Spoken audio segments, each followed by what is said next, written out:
Hello, everyone. Welcome to Sociology 399, Fear and Social Anxieties. I am Dr. Dilsora Fozilova. I'm happy to be here discussing with you another very important topic about Canadian history. In today's class, we are going to discuss colonialism and fear, Canadian residential schools. However, before I start the class, I would like to invite you to reflect on our last week's lectures. We kind of tried to reflect on the main concepts and theories in sociology, and also we tried to answer the questions about what is culture of fear? How can we understand the experiences of certain individuals and certain cultures or certain societies in sometimes different than ours? This class delves into the complex and painful history of residential schools in Canada, institutions that forcibly separated indigenous children from their families, from their culture, from their identities. There was a lot of forced change in society. Through a critical lens or through a sociological lens, we will explore how colonialism, fear, and anxiety were deliberately employed to erase indigenous cultures and perpetuate systemic oppression.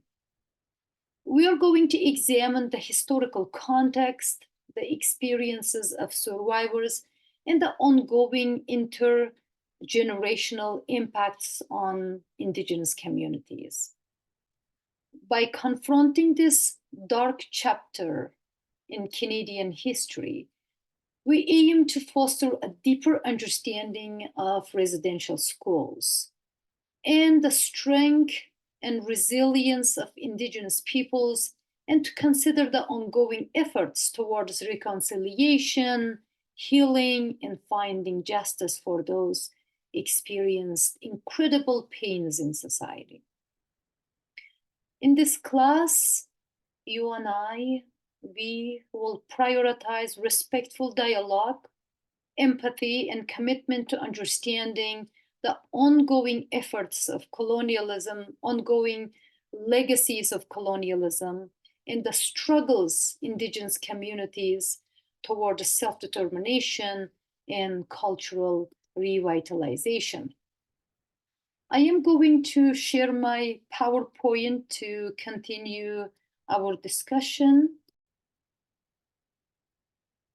In this course, we are going to talk about different societies, fear experienced by different societies in different time periods. And I deliberately chose colonial experience in Canada in my first lectures. I think teaching about the legacy of fear and trauma in residential schools in Canada requires a very thoughtful and nuanced approach. What we're going to do today is we will continue theorizing fear, understanding fear in society. We will look into the concepts of hope and fear in social construction of modernity. Also, we will be talking about the fears experienced in colonial time, with the main focus on residential schools in Canada, or Canadian residential schools. So before I start our discussion, I would like to get your attention. The content in this class, the videos I share, the readings I share, and this lecture includes historical violence and can be emotionally stressful for some of you. If any of this material triggers any kind of emotional distress, please call the crisis line at 1-866-925-4419. There are professionals that understand your experiences, understand your emotional distress, way better than I do, they will be able to help you with that stress. Also, I would like to invite you to watch this video before you continue our discussion in this lecture. That is called The Legacy of Residential School System, an event of national historic significance. You can see the link over here, or you can search by name. You can find in YouTube. That is only 10 minutes, not more than 10 minutes, 9 minutes and 42 seconds. That also shares with some pictures and some images of that time that gives you better understanding of the fear and trauma experienced at that time. So as Mills suggested us, we have to try to understand individual experiences and societal issues at the time, the structures and who were the stressors of the time, who tried to dominate society, what was their purposes, and what kind of fears people experienced. For those reasons, watching this video will be very helpful. While you're watching this video, I would like you to reflect on some questions. For example, what do you already know about residential schools? How do you think colonialism and fear have shaped the experiences of Indigenous peoples in Canada? What does the term intergenerational trauma means to you? How do you think historical events continue to impact societies today, especially those generations who went through this trauma? What are your hopes for what we will learn and discuss in this class? How do you think we can work together to create a safe and respectful learning environment? Also, consider what questions or concerns do you have about exploring this topic? How do you think this class relates to your own life or experiences, or the stories you heard? Maybe your friends, maybe your families, maybe the people you know experienced certain distress through this kind of experiences. So this, I hope, trying to answer these questions or reflecting on these questions enriches your understanding of the legacy of the residential school system in Canada. So what I'm going to do now is reflect on some of the theories, how they can help us to understand fear and anxieties in society. I will talk about Durkheim, Weber, and Habermas's concepts. Durkheim, for example, talks about structural functionalism a lot. He says, like anything there in society, it must have a function. And we will be discussing more about modernization as functional differentiation. Also, we're going to talk about modernization as instrumental rationalization. Also, we will be discussing communicative action by Habermas. So start with Durkheim. So what Durkheim's structural functionalism tells us about fear.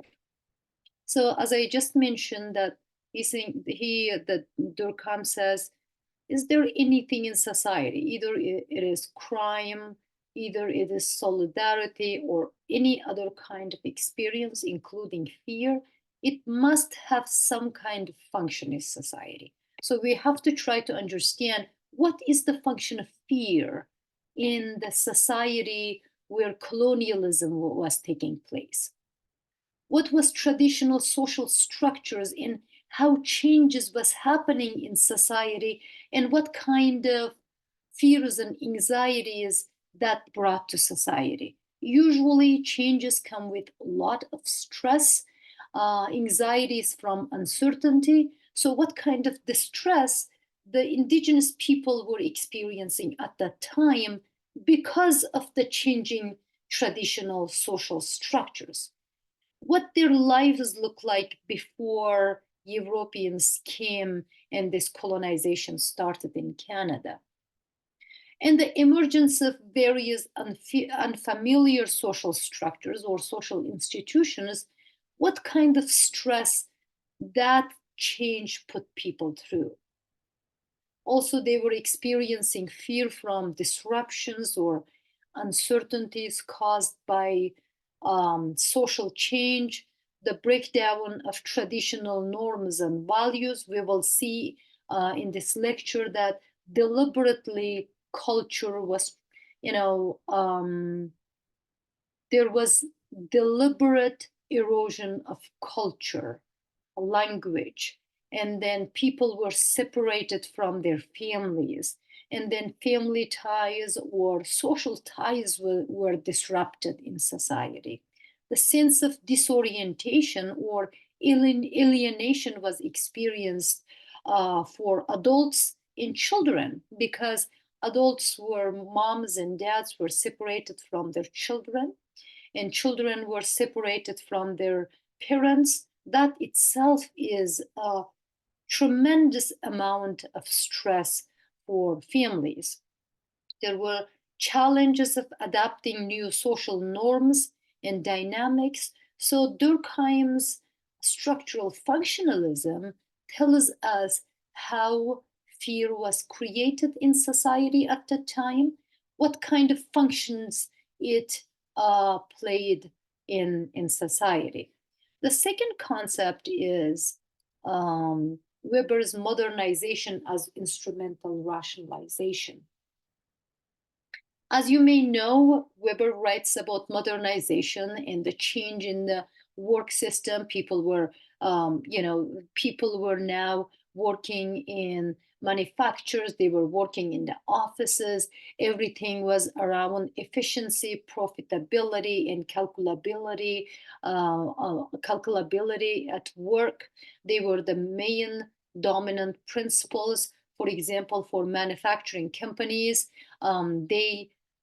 the main focus was about how they can increase efficiency so they can create more profit for capitalism to grow. So there was even human actions or human behavior was calculated. So there is something called Taylorism, which is like how people function the best, how many hours of work they can do before they get too tired, how much break they need, and what kind of things increase their efficiency or profitability. So those are all of them considered to increase this efficiency in capitalism. The rational organizations of economic, administrative, cultural, governmental, technological, political, any kind of systems to achieve specific goals, they created the systems of this efficiency. That everything was rationalized. Everything was like what they can do to create efficient or the increased profit. For example, slavery, if you think about slavery, the nations who left Europe were looking for cheaper labor. They were looking for cheaper raw materials, and they were looking for specific markets. So to achieve that, slavery was the best option. There was race was created, that social construction of race, that one race is better than the other one. So one race can dominate other race. So other race could be cheaper labor, and their raw materials or wealth of that nation can be taken away from them. Also, the products created in these markets or manufacturing companies can be sold in their market. So there was like a win-win every way, right?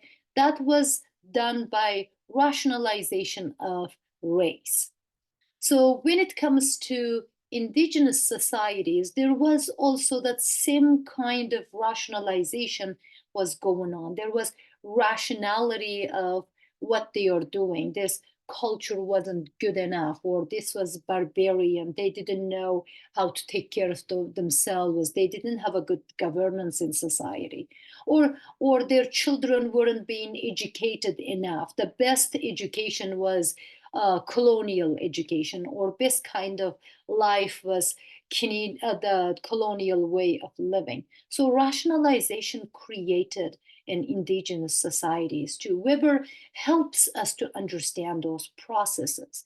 And then when they are rationalizing certain things in society, they have to create certain forms of fear and anxiety for people to follow these rules and regulations. So if they don't fear from the colonizer, they may not listen, or they cannot be dominated.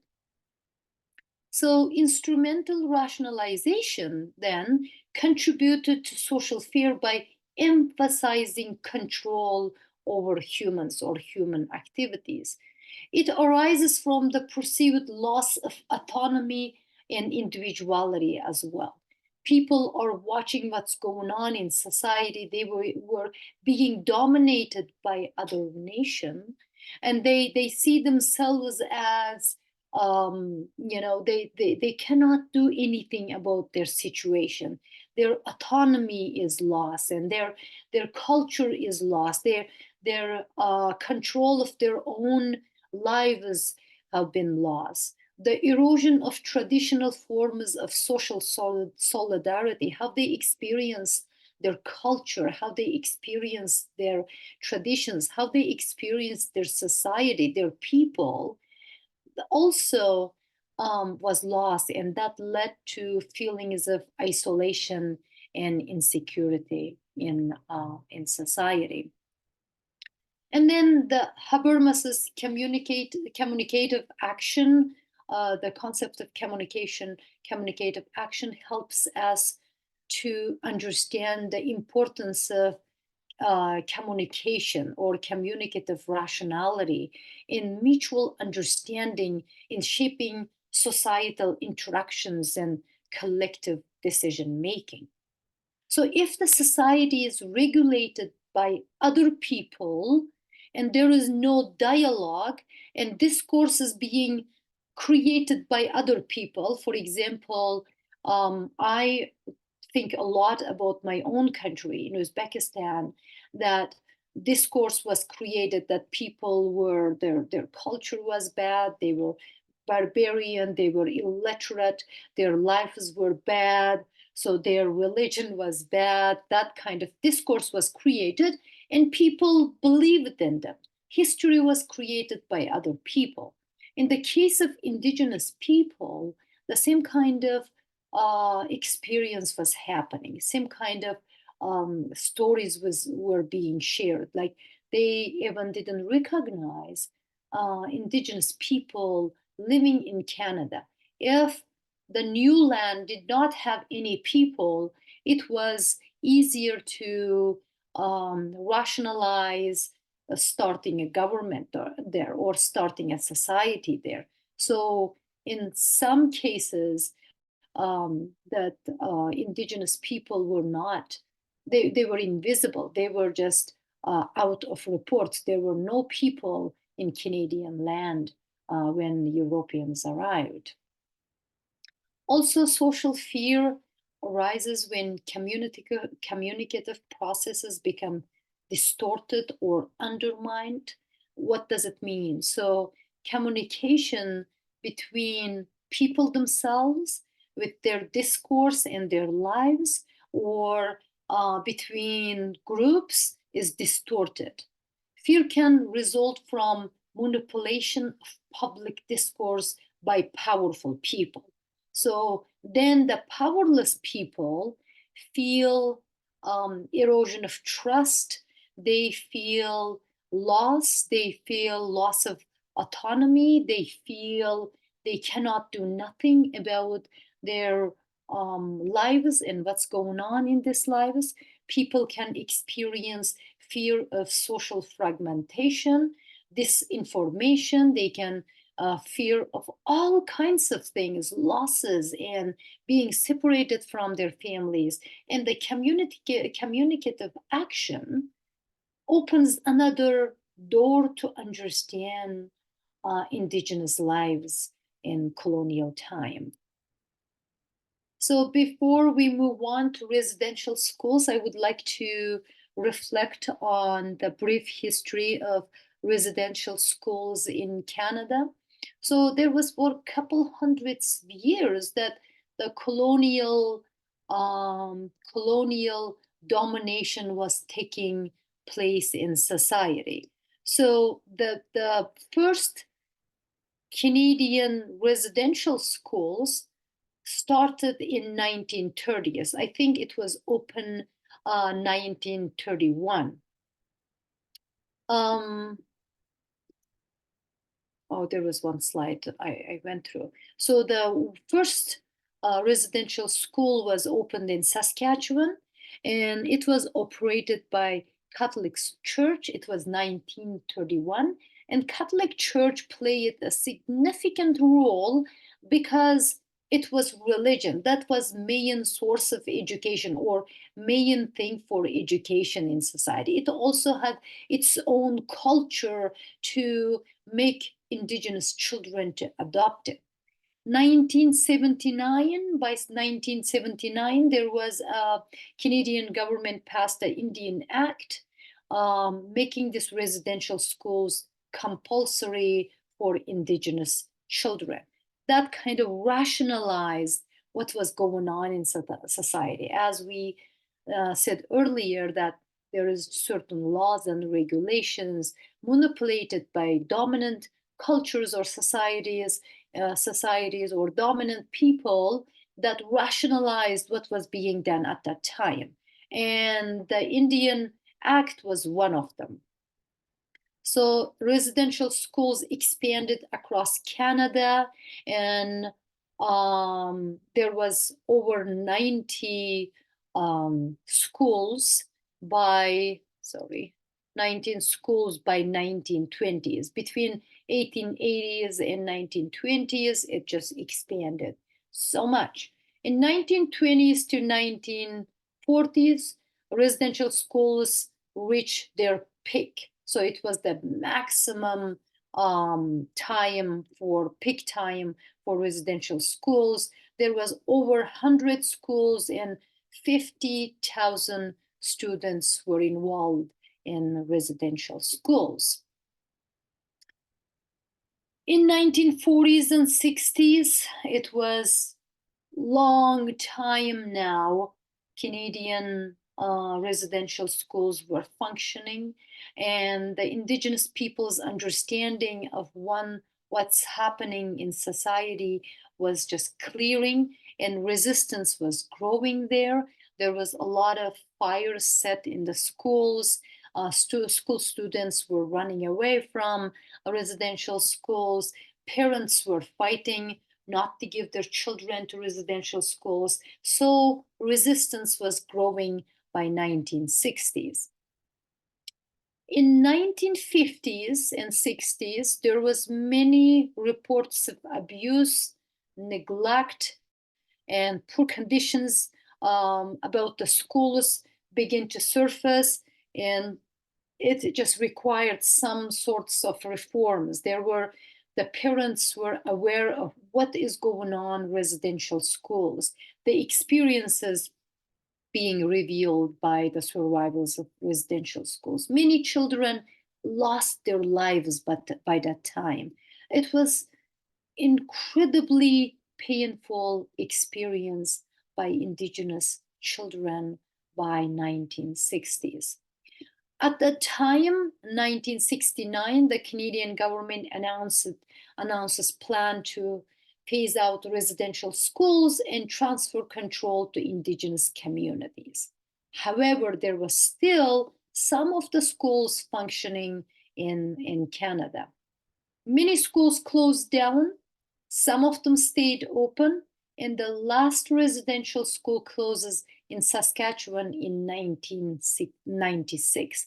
If you think about that, it's not long time ago that residential schools still existed in Canada. Only 1996, the last residential school closes in Saskatchewan. And then a lot of voices allowed in society, a lot of voices um, accepted and recognized the pains and all this tremendous painful experiences of Indigenous children was coming to light. So Canadian government established the Truth and Reconciliation Commission, TRC, to investigate and document the legacy of residential schools. And many of you know the news coming out about what's happening. Many of you know about orange shirt days. That's all about increasing awareness about the experiences in residential schools. And the TRC, the Truth and Reconciliation Commission, releases its report honoring the truth, reconciling for the future, with 94 calls to action for reconciliation in 1915. So this is the very brief history of residential schools. That's not everything we should talk. There is like a picked main times or histories. There's so much more into it. You have to read some books, or you have to go through more inclusive reports to understand residential schools better. In our short class today, I would like to talk about what is intergenerational trauma. What is intergenerational trauma?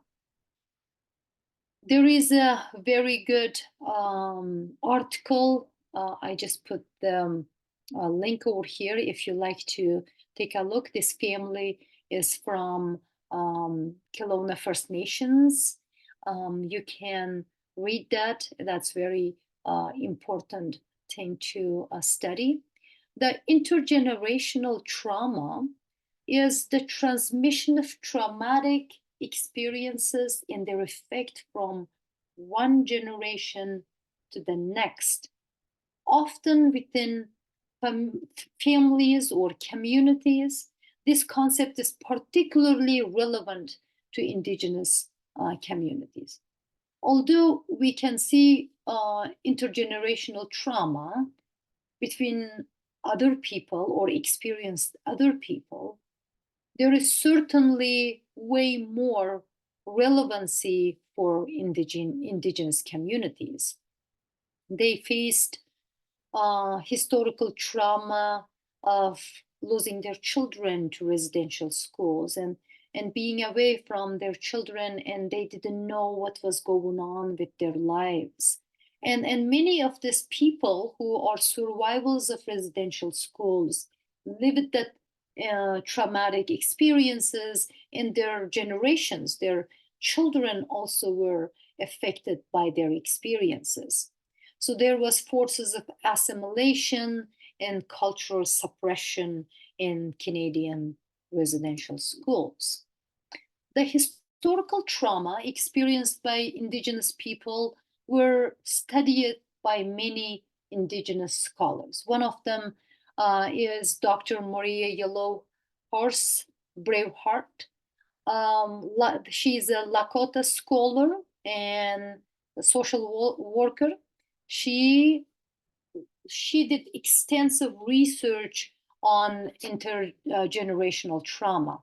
There is her book that she focuses on historical trauma and the emotional and psychological wounds experienced by Indigenous people. She defines historical trauma by saying cumulative emotional and psychological wounding across generations, including the lifespan of people. She argues that historical trauma has led to ongoing suffering, cultural disconnection, and community fragmentation among indigenous peoples. Some people were hired by colonialists, and there was trust was broken between even their own people.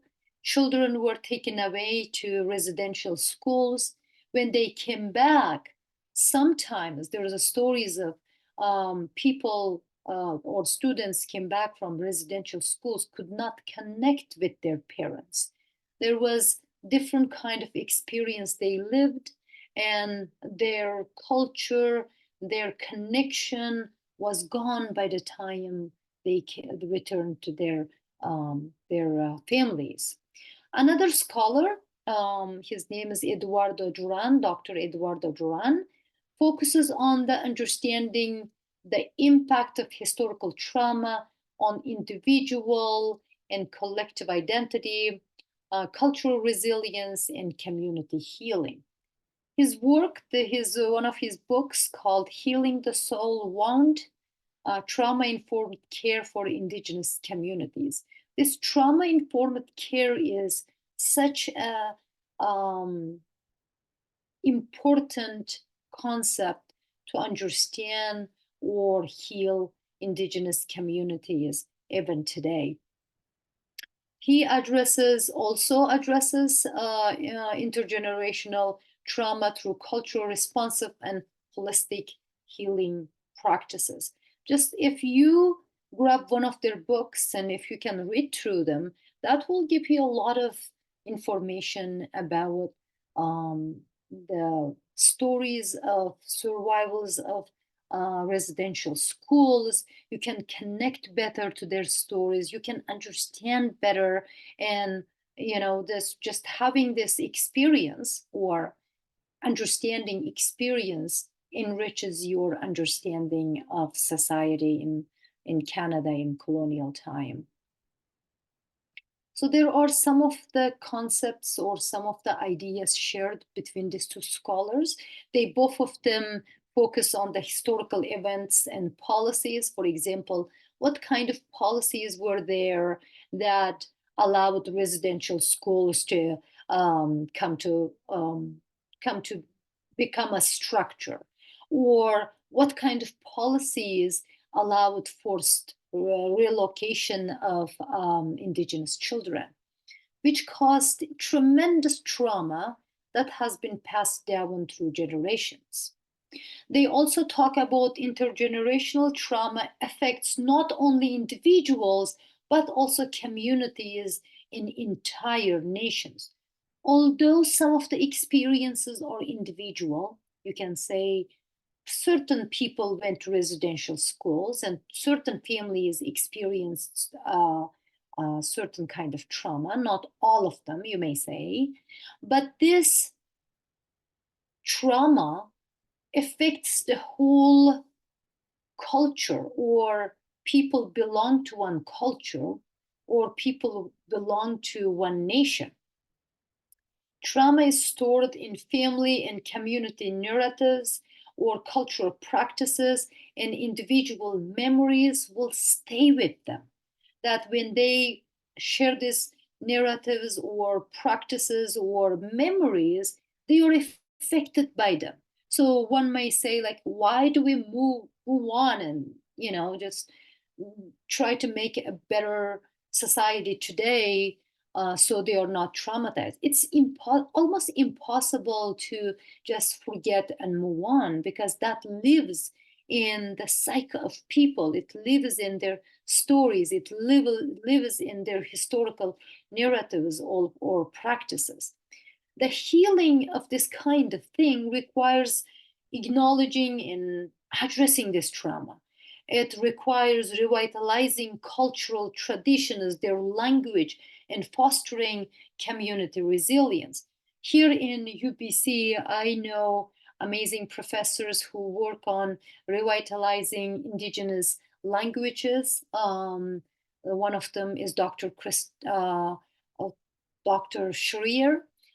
She actually, I remember hearing a story of she actually translated one of the movies. It's a Star Wars or something like that in indigenous languages. And I know another scholar, another researcher creating games in indigenous languages. Those, all of them are parts of this addressing historical trauma, revitalizing their culture, and trying to revitalize their language and their culture. So in our class, I am going to also focus on this book that is called Knock on the Door, that is published by Truth and Reconciliation Commission of Canada.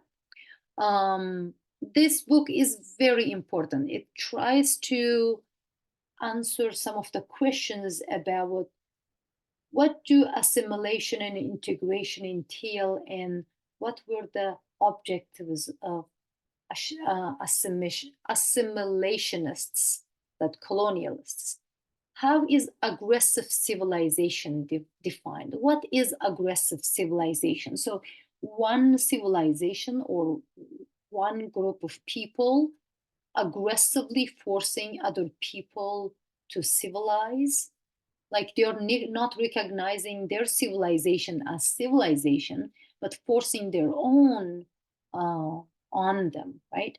The historical context, how were indigenous people viewed, and what challenges impeded their assimilation according to these colonialists.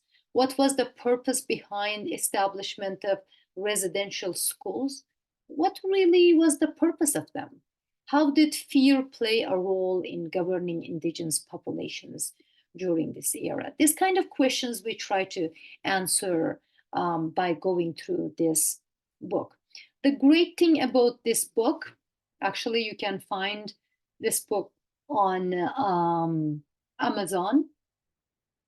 And I think that is the paperback one, 1777. There is a Kindle edition, which is only $8.09. And there's also audiobook. You can listen. So it's a great tool to have in your arsenal to go through this course. So this book has some chapters that are very important for our course. The first chapter talks about the history of colonialism, history of residential schools. The second chapter, the school experience, what children were experienced, the legacy of residential schools, and then it moves towards reconciliation and call to action. The think about the name of the book for a second, The Knock on the Door. The name itself carries some fear and anxiety, because the knock on the door was somebody came to knock indigenous people's doors to take their children away. The knock on the door carries tremendous amount of anxiety. When I saw this book for the first time, and I was just kind of like reflecting on the meaning of this, the name of the book, A Knock on the Door. It's very powerful. So in the first chapters, it talks about colonialism and the trains of tears. So what does it mean? So you can see that children, indigenous children, were taken away from their families forcibly, that at that time that RCMP or authorities came to their door, they take the children, they did not allow them to take anything from their home. They only allowed one or two things to take with them. And the mothers, indigenous mothers, made small purses for them, for example, or a small piece of their culture to take with them. And when they were taking children, there was different ages of children taken away by trains, and some of the children cried all the way. There are stories when you read the stories of the residential school survivors. It's heartbreaking because small kids that who needs their family's love and care, and they find this safe spot on the hands of their mother or grandma, now were taken away by strangers. And maybe they had their brothers and sisters with them, but they were also children. The children, like, if you think about your own family or your own childhood, or I as a mother can think of taking my child, somebody taking my child itself, like just thinking about that is very traumatic. And the first part of the book tells us about these experiences of indigenous families, and they were brought to this Catholic schools. You can see indigenous people being dressed in a way that um, people, colonialists' culture was continuing in residential schools. The way they had their beds, the way they dressed, the way they prayed, the way they sang some um, the religious songs, and how they taught different language, different culture. Everything was different. And one of the stories took my attention, that first day when they got to residential schools, children were forced to take their clothes and, kind of step on their clothes and step on the small purses their mothers made for them. So that was like a final way of kind of um, destroying their culture. They had to step on them. They were forced to do certain things that is just tremendously painful. And they were changed, that pieces of them were left, last pieces of their culture was left behind. Now they were different kind of people, different kind of children. They talk in different language. They weren't allowed to talk in their own language. They were not allowed to talk their siblings. They could not go and cry to their sisters, or sisters try to stay away from their siblings, because if they talk to them, if they come and hug them, if they try to help them, or anything like that, can um, cause certain punishments. And to avoid that punishments, siblings stay away from one another. And think about how painful it can be. Like your sibling is around there and you're experiencing certain fears and anxieties. You're scared, maybe you're hungry, maybe you want that mother's love, and you can't even go and talk or cuddle with your brother or sister. And some of the stories say, like, we were forced to pray in certain way, talk in a certain language, sing this religious songs that didn't make sense to us or didn't mean anything. But over time, of course, that it will start to take place. So there was a thing that killed um, native in children. I think that's how they said that. So by taking children away from their parents, the purpose wasn't killing them, although they were many children didn't survive. Now we know them, but the focus was killing their culture, killing their language, killing their belief systems, killing their connection with their families and with their relatives. There is a quote from a book called Stolen Lives, The Indigenous Peoples of Canada and the Indian Residential Schools. It says, the expectation that the indigenous groups would simply give up their ways of life and embrace European languages and culture had not materialized. So the expectation was, once children taken away from their home, when they introduced to English language and European culture and Catholic religion, different religion, expectation was they will move away from their own. But it wasn't fulfilled. So there was a frustration. It says frustration grew in proportion to the desire to clear the way for new settlers, a goal that could only be achieved either by removing indigenous communities from their land or assimilating them and forcing them to give up their land rights as separate peoples. So now, as we study the sociology of fear or fear and anxiety, now we can see the two sides of the story. First of all, the fear was experienced by settlers. What was their fear? Their fear was, so if these people don't change, if these people don't accept European culture, religion, and administration, governance, and all of those stuff, if they don't embrace this stuff, they will remain as different people that were the owners of this land. The fear was they will gain strength, they will become very connected to one another and fight these people. So they try to take their land back.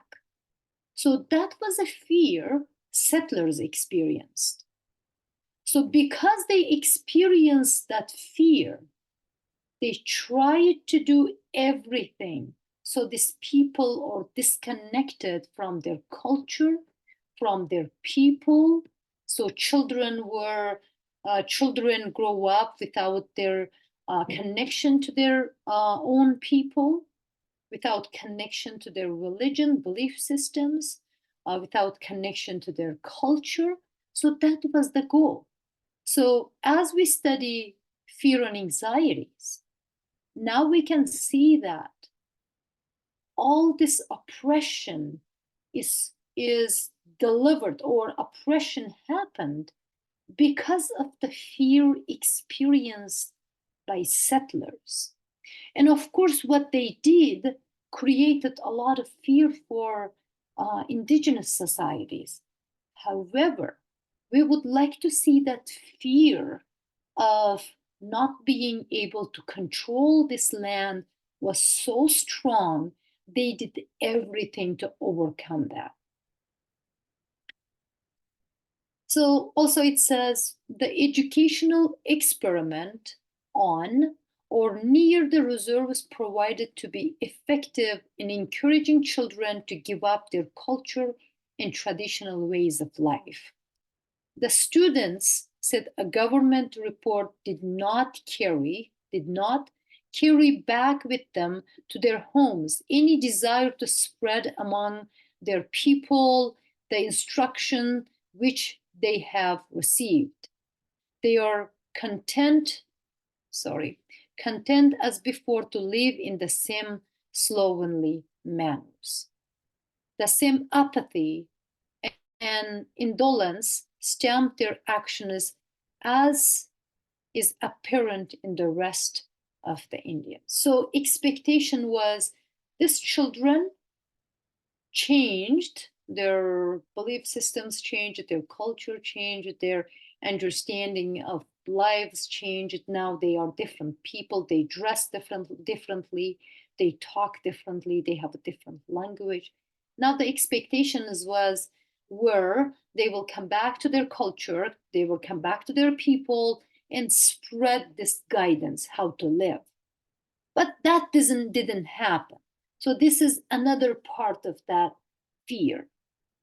So first part, people, the children, they wanted to kill the native indigenous children. That's how they worded it. And then the next expectation was this guidance um, to be spread by these indigenous children to their families and to their societies, which did not happen.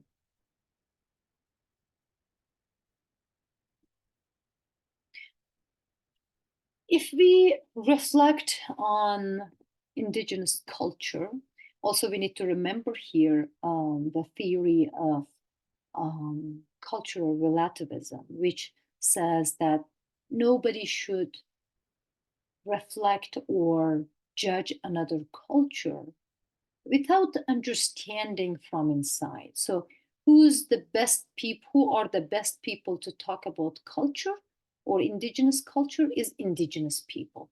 We will try to study and learn through their lens from the writings of indigenous scholars. We will be very respectful towards their culture and belief systems. So, cultural genocide was indigenous people losing their language. If you lose your language, then there is no names for the cultural stuff. For example, if we call certain clothes in certain ways in certain cultures, if you lose your language, there's no name for them. So if there is no name, that things like a material culture is disappeared. So if you lose your language, you lose your poetry, you lose your songs, you lose your music. So that means the culture is being disappeared.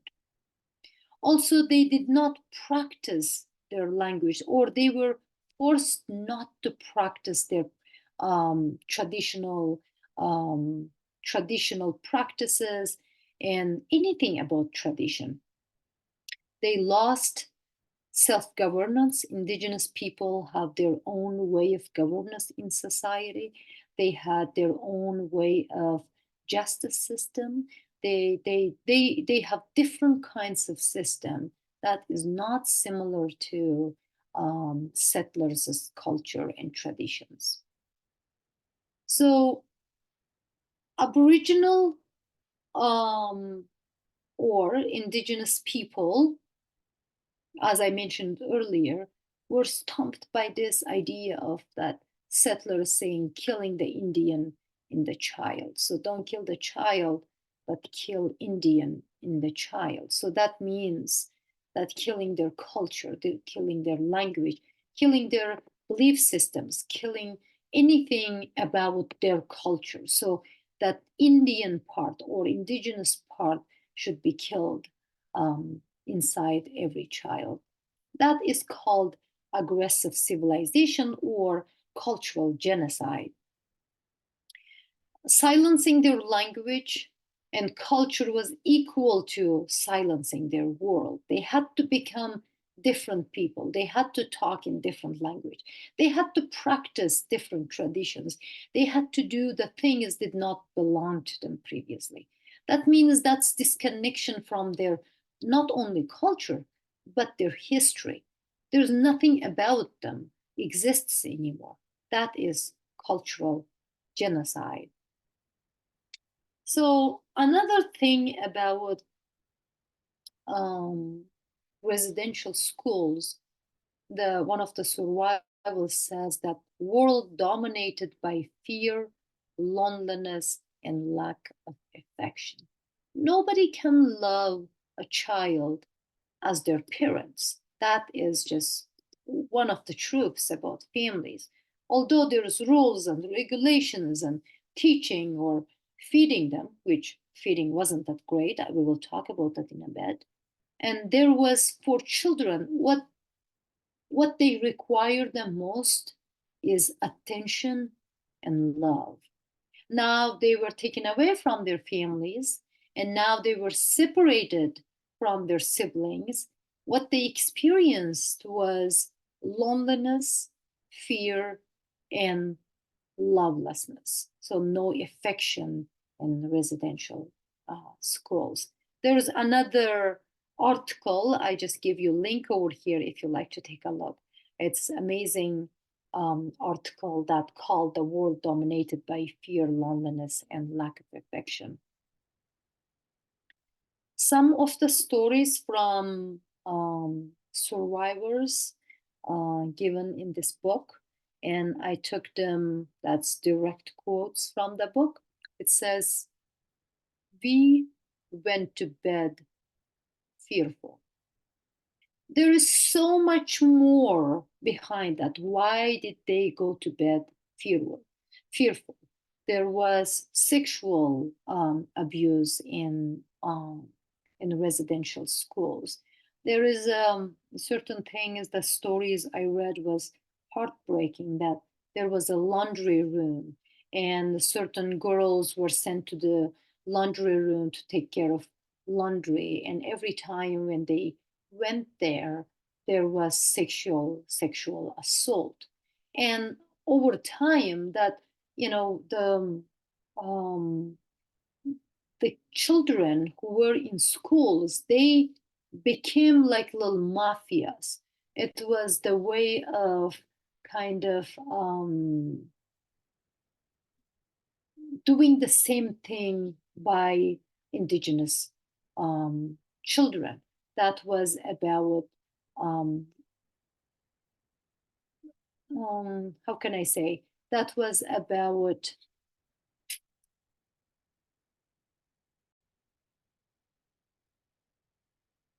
it was about taking revenge of the experiences. They became um, grouping as mafias in schools. Those who threw up were forced to eat their vomit.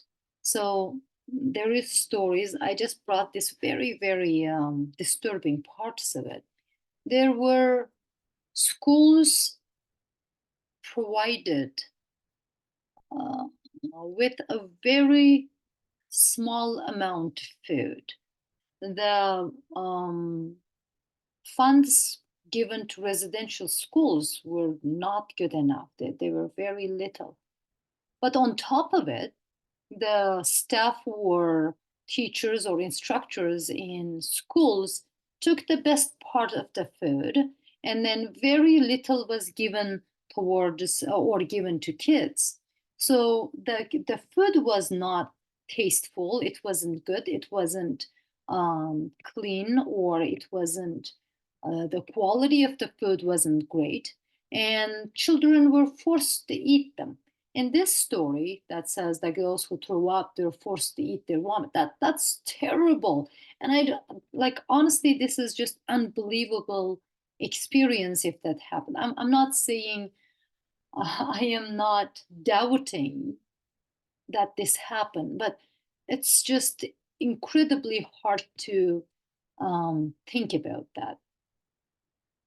Some staff were sexual terrorists. This is another quote coming from the book. Some staff were sexual terrorists.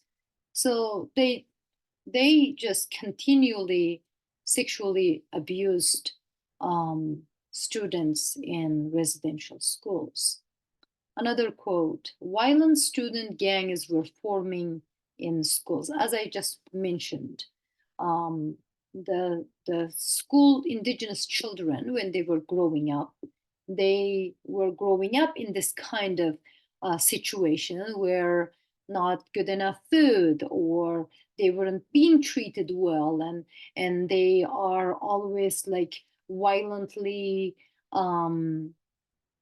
treated in certain ways, that then when they grow bigger, they were forming certain groups that looks like gangs.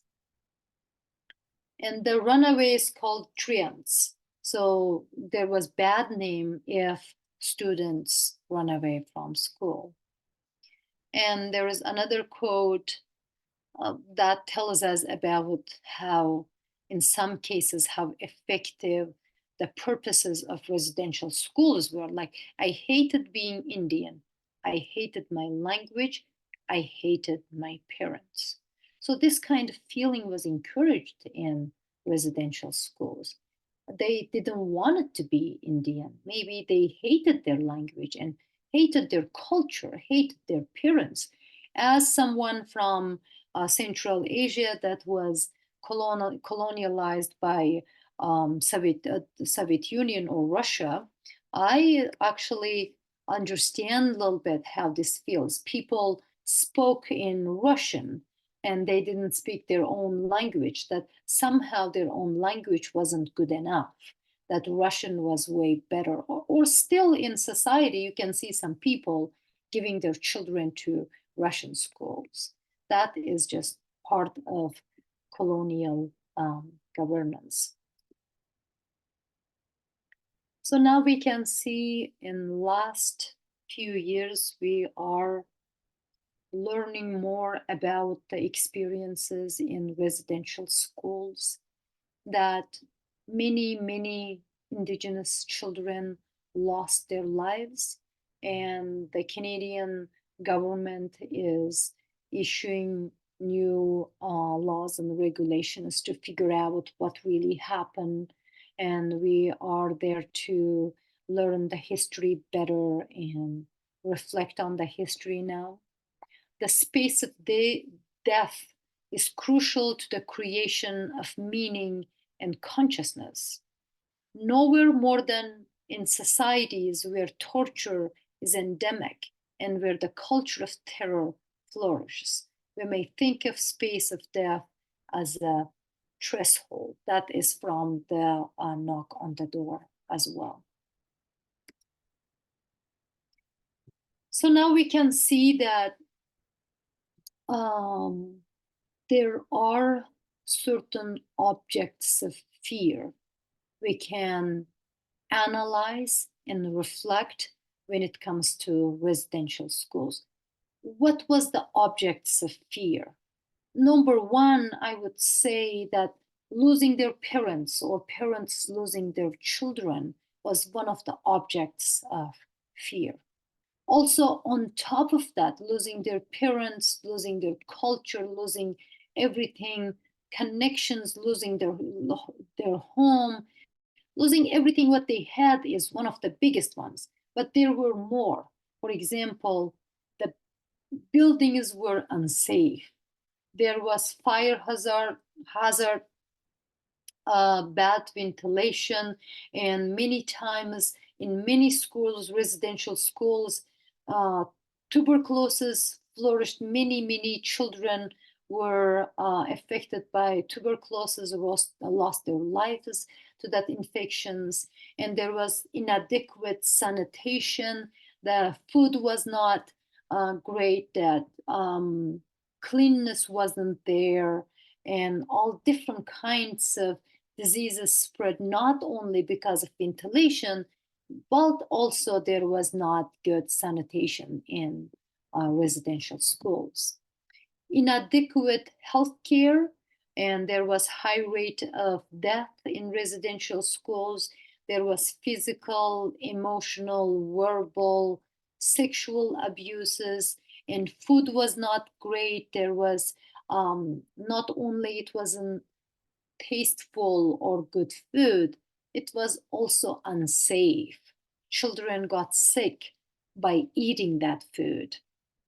So those are the objects of fear in residential schools. And as time passed, there was resistance in schools, and there are children run away from their homes, and there were many attempts, and some of them achieved, burning the schools down, and there were forming student gangs, some cases pulling children from schools by their parents, and only very lately there was some legal actions were taken against abusers in residential schools. So when there is fear, what we talked in our last lecture is that is some awareness of danger. Fear is being scared of there is a danger coming on your way, right? Living with anxieties and fear is the situation that makes people very tired of being feared of everything. Then this kind of feelings just encouraged certain forms of resistance in society. So they're running away from school, burning schools down, or doing some damage to schools, forming gangs, and not only hurting people who are hurting them, but also hurting their own people, but by the student gangs. That's just the unfortunate thing happened in residential schools. But we need to understand what is behind it, what kind of structures cause this kind of actions, right? And then legal actions or pulling children. It was almost next to impossible in the beginning, and late 1990s, then they start to happen.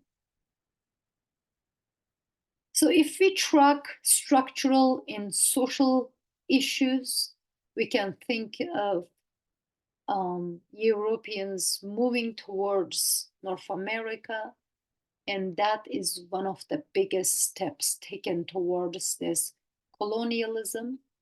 And the unfair laws and regulations allowed them to take over this land and rationalize their actions, rationalize using this land and their wealth, rationalized opening residential schools, rationalized posing certain regulations on these people. They were said like they were, they were violent people, they were bad people, they were barbarian people. There's no safe living in their cultures and all of those kind of stuff. And the structural issues then start to become different.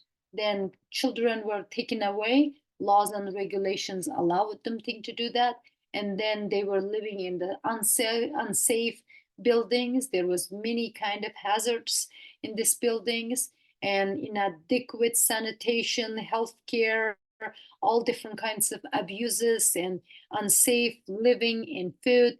Those are all of them structural and social issues experienced by these people.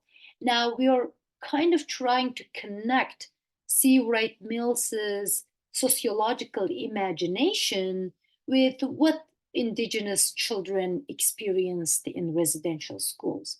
Yes, they had their personal troubles, perhaps, but personal troubles were also caused by structural issues, this colonial actions, this unfair laws and regulations, the issues caused by unsafe buildings and hazards and inadequate healthcare, sanitation, abuses, and everything else. So now, if we want to understand individual experiences or individual troubles, we cannot think about them without connecting them in this all different kind of societal issues.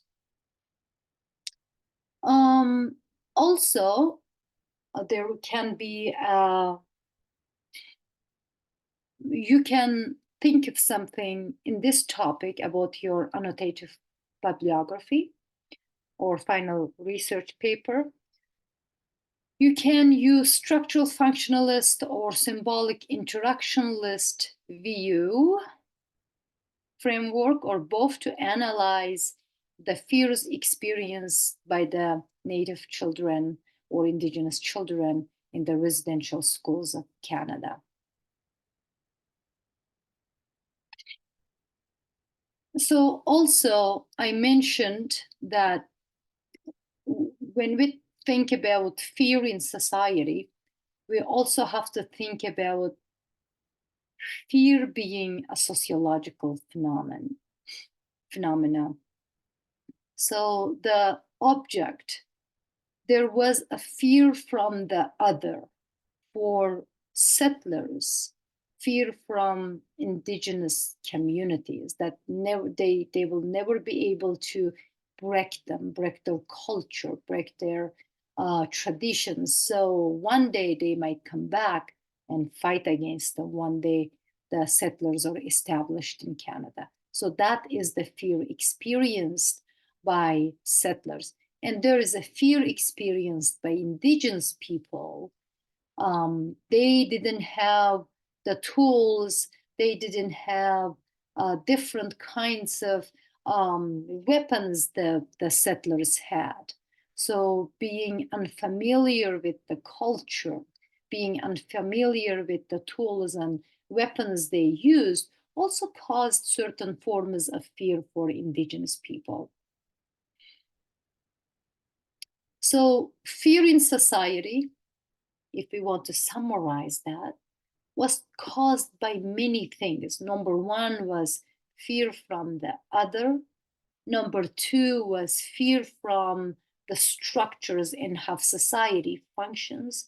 There is then fears from different things, not being able to control these people and losing their traditions, losing their children, losing their families, losing their culture, language. There's all different kinds of fear experience society, called the fear of not being able to survive or being hurt, being in danger is some of the fears experienced in Canadian residential schools. So this is a short lecture on Canadian residential schools. And of course, there's so much more to talk about Canadian residential schools and the experiences of survivors or experiences of Indigenous children in these schools. However, for now, this is enough. If you have any questions, you can email me. We will create some discussion board. We can talk about them. And for now, thank you for listening. I will look forward to our next lecture.